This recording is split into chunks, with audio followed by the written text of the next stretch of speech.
So the rack is pretty straightforward. Yeah, we have a rack mount Crybaby, we have the VCAs, all part of our switching system and the way we've been running things. The TC1210 I use for chorus.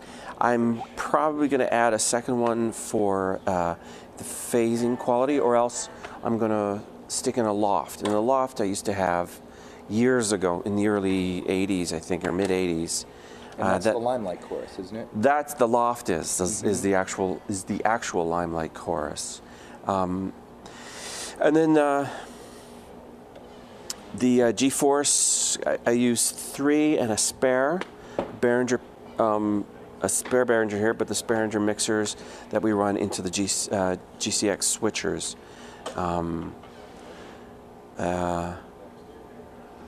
Yeah, so I mean that's pretty straightforward. It's actually a Behringer noise gate as well. It's pretty straightforward. I don't have a lot of stuff in there, but everything's pretty effective, and it's what I need for live. This is the whole setup for the radios. So we have multiple packs, as you can see.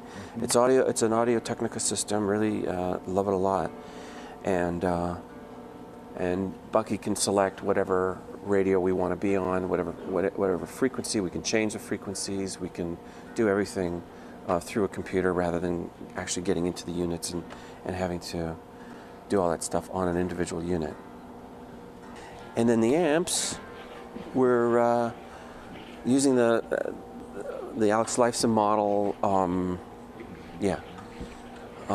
tri-amps as the main basic stereo sound.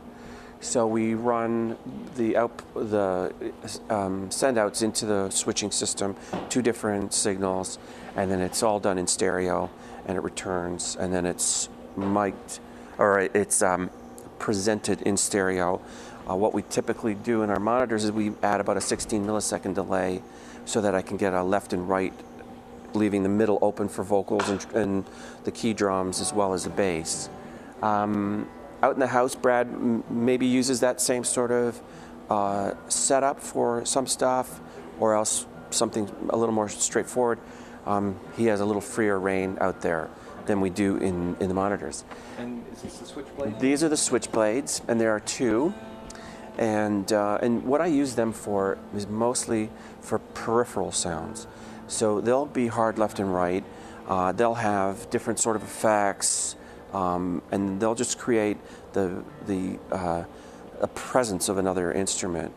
Also, as I said, we have a couple of guitars that we're using piezos. The Fishman stuff, the Aura, which is right over here, which we've set up for lots of different things.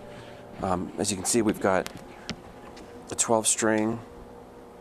We have one set up for piezo, and then we've one set up for the mandolin. So this just gives us greater flexibility in the sounds. Bucky's downloaded millions of different sounds and shapes, and they're, particularly for the piezo, they're very acoustic sounding. So it really helps that piezo sound like an acoustic guitar rather than like a direct electric guitar. And blending, 4 amps as well as a piezo can create quite a big sound presence, and it's really necessary with this record. There's a lot of layering of electric and acoustic parts, and it's essential to be able to combine those elements to create that one big sound.